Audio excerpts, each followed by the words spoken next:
वसुधा का नेता कौन हुआ, भूखंड विजेता कौन हुआ, अतुलित यश क्रेता कौन हुआ, नवधर्म प्रणेता कौन हुआ, जिसने न कभी आराम किया, विघ्नों में रहकर नाम किया। परिकी पांडला नरहरि, भारतीय प्रशासनिक सेवा 2001 बैच, कलेक्टर एवं जिलाधिकारी सिवनी 2007 से 2009, कलेक्टर एवं जिलाधिकारी सिंगरौली 2009 से 2011, कलेक्टर एवं जिलाधिकारी ग्वालियर 2011 से 2015, कलेक्टर एवं जिलाधिकारी इंदौर 2015 से 2017।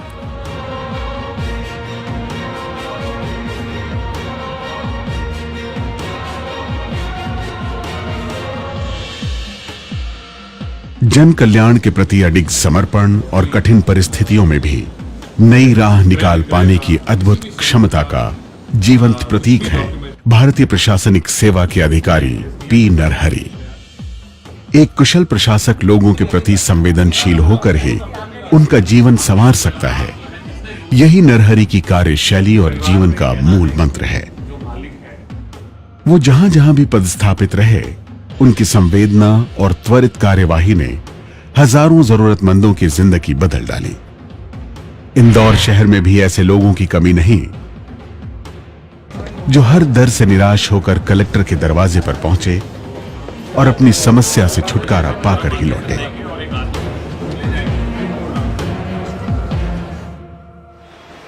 जैसे युवा तैराक सत्येंद्र सिंह लोहिया। बचपन में एक गलत इलाज ने सत्येंद्र के पांव की ताकत छीन ली, लेकिन उनके इरादों को कमजोर नहीं कर पाया।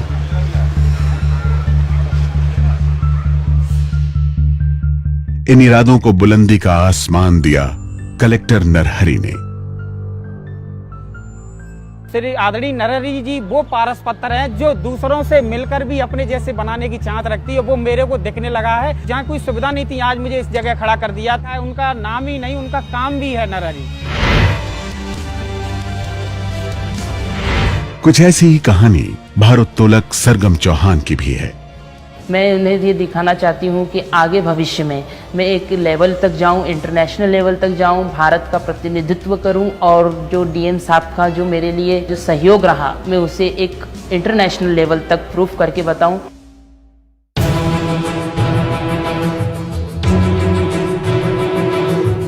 सेना में जवान अविनाश कुमार द्विवेदी ने देश की सीमा पर कभी परिंदे को पर भी नहीं मारने दिया, लेकिन अपने घर के प्लॉट का अवैध कब्जा नहीं रोक पाए।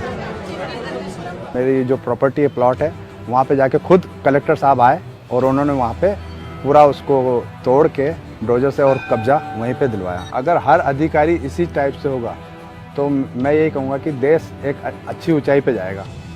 माता पिता को खो चुका गौरव गरीबी की वजह से पढ़ाई से भी महरूम रह जाता अगर समय पर प्रशासन मदद न करता। स्कूल वालों ने मना कर दिया पढ़ाने के लिए। फिर हम कलेक्टर जी के पास गए, फिर उनसे मदद मांगी। तो वो मेरी बहन और मेरे लिए बहुत अच्छी बात है कि वो हमारी ज़िंदगी संवार रहे हैं।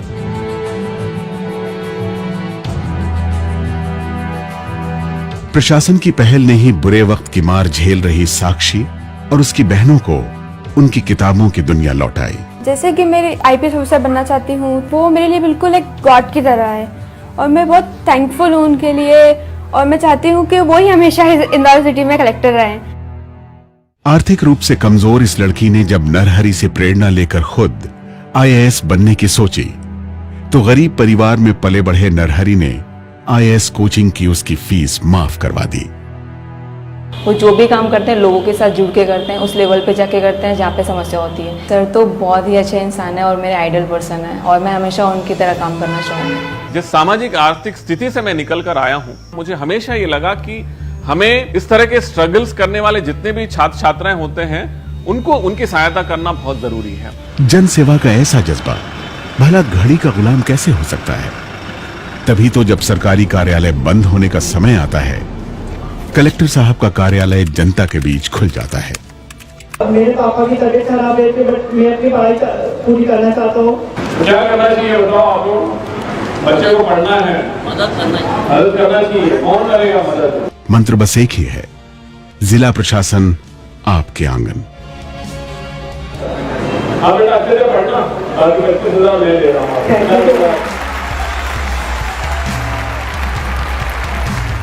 क्या चल रहा है? 10 रुपए यूनिट सर।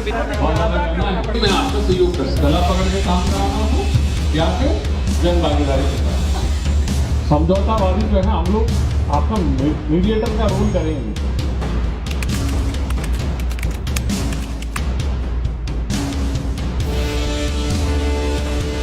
यहाँ हमारे लोग सहायता कर रहे हैं कि नहीं कर रहे? गाँव में कुछ पैसे लगा रहे हैं।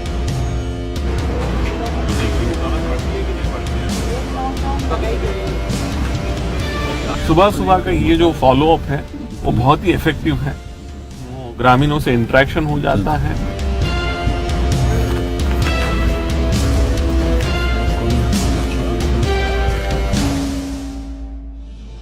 वैसे इंदौर के लोगों को जन सुनवाई के लिए किसी खास दिन या समय का इंतजार नहीं करना पड़ता।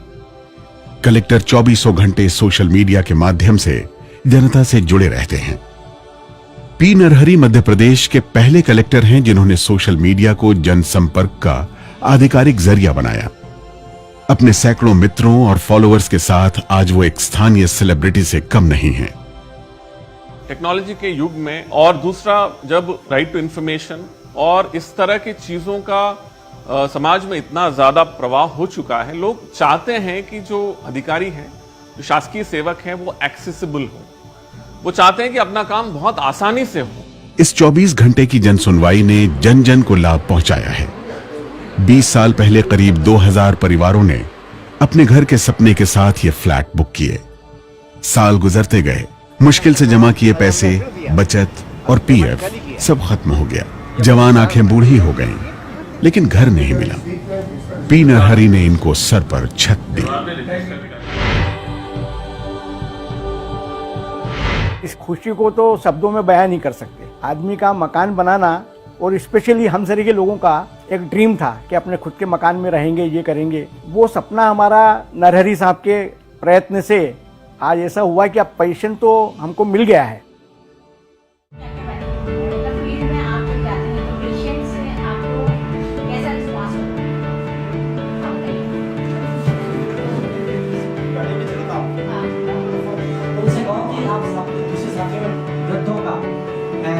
पी नरहरी सिर्फ आर्थिक मदद करने में नहीं, बल्कि लोगों को स्वावलंबी बनाने में विश्वास रखते हैं। इसी दूरगामी सोच से बनी नेत्रहीन दिव्यांगों की संस्था सुपर 10।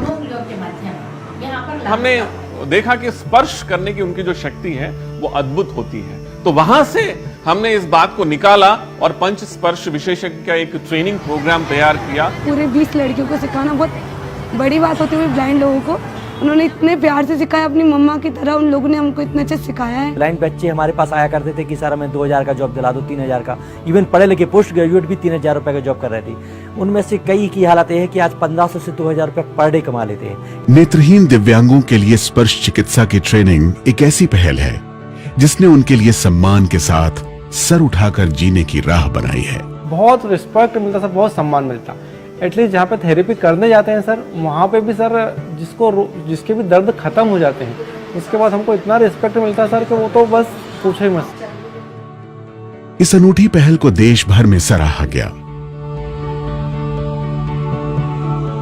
दिव्यांगों के प्रति पी नरहरी का ऐसा ही समर्पण बतौर कलेक्टर ग्वालियर भी दिखा, जब उनके कार्यकाल में ग्वालियर देश का सबसे दिव्यांग सुलभ शहर बना।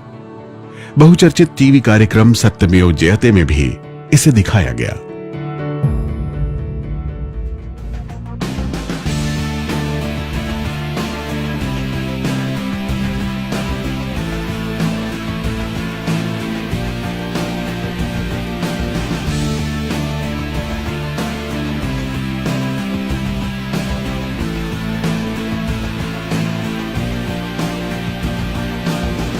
नरहरी लोगों के दिलों से जुड़े तो लोगों ने भी उनके हर आह्वान, हर पहल को अपना समझा और उनके हर कदम से कदम मिलाया। बड़ी सोच, दिन रात की मेहनत और जन भागीदारी से इंदौर देश का नंबर 1 स्वच्छ शहर बना। ये जो पूरा कार्यक्रम है ये 10 to 5 वाला कार्यक्रम नहीं है, यानी कि ऑफिस टाइमिंग्स में क्रियान्वित करने वाला कार्यक्रम नहीं है। स्ट्रैटेजीज हम लोग लेके चले, वही हमारे सक्सेस के लिए कारण है। तो ये हमारा लगभग 2 साल का ये पूरा कार्यक्रम रहा है।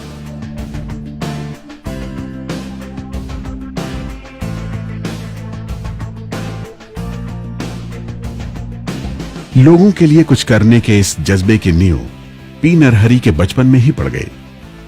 1 मार्च 1975 को तेलंगाना राज्य के करीमनगर जिले के बसंत नगर गांव के एक साधारण परिवार में उनका जन्म हुआ। स्वाध्याय और अपने लगन के बल पर इंजीनियरिंग की, वैज्ञानिक बने और फिर 2001 में भारतीय प्रशासनिक सेवा में चले गए। अपने बचपन और गांव के अपने संस्कार को वो कभी नहीं भूलते। साधारण जीवन व्यतीत करते हैं और अपने बच्चों को भी सरकारी सेंट्रल स्कूल में ही पढ़ाते हैं। सेवा धर्म में उनका सबसे बड़ा संबल परिवार ही है। नियतम कुरु कर्म, अपना काम करना बहुत इम्पोर्टेंट है। तो ये भगवद गीता में लिखा है। सो वो अपना ड्यूटी कर रहे हैं एज एन एडमिनिस्ट्रेटिव ऑफिसर। सो मुझे एज अ वाइफ मेरी प्रिस्क्राइब ड्यूटी है टू सपोर्ट। सक्षम प्रशासन चलाने के साथ साथ एक नीति निर्माता के तौर पर भी पी नरहरि अपनी योग्यता साबित कर चुके हैं। मध्य प्रदेश शासन के महिला एवं बाल विकास के उप सचिव के तौर पर आज की बहुचर्चित लाडली लक्ष्मी योजना का पहला ड्राफ्ट नरहरि ने ही तैयार किया। आज ये योजना अलग अलग नामों से देश के 11 राज्यों में चल रही है। पद कभी नरहरि की पहचान नहीं बना, बल्कि वो पद की पहचान रहे।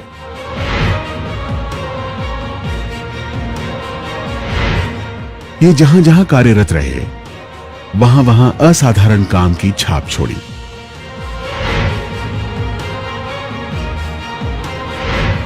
यही कारण है कि इनको मिले पुरस्कारों की सूची 40 से भी ज्यादा है।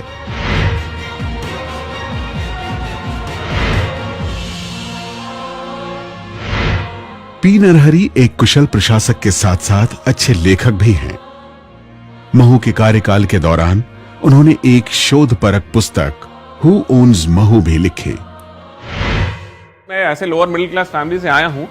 हमने कभी कलेक्टर को नहीं देखा अपने जीवन में। जब तक कलेक्टर नहीं बने तब तक कलेक्टर, जब तक आईएएस में नहीं आए तब तक आईएएस अफसर को नहीं देखा। तो मैं हमेशा ये मानता हूं कि मुझे ऐसा कलेक्टर बनना चाहिए कि जो इजीली मुझे लोग देख सके, समझ सके और मुझसे बात कर सके और समस्या बता सके। एक प्रशासनिक सेवा अधिकारी के तौर पर पी नरहरि अपने हर कर्तव्य को तो पूरी तरह निभाते ही हैं। लोगों की मदद के लिए वो व्यवस्था के दायरे से बाहर निकलकर नए समाधान ढूंढने में भी नहीं हिचकते।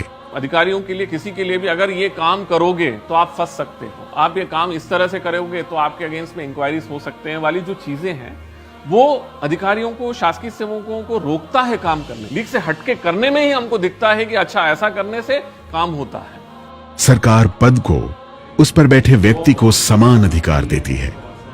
इन अधिकारों को जनहित और लोक कल्याण का अस्त्र बनाकर हजारों जिंदगियां बदलने का मादा पी नरहरि जैसे चुनिंदा लोग ही रखते हैं।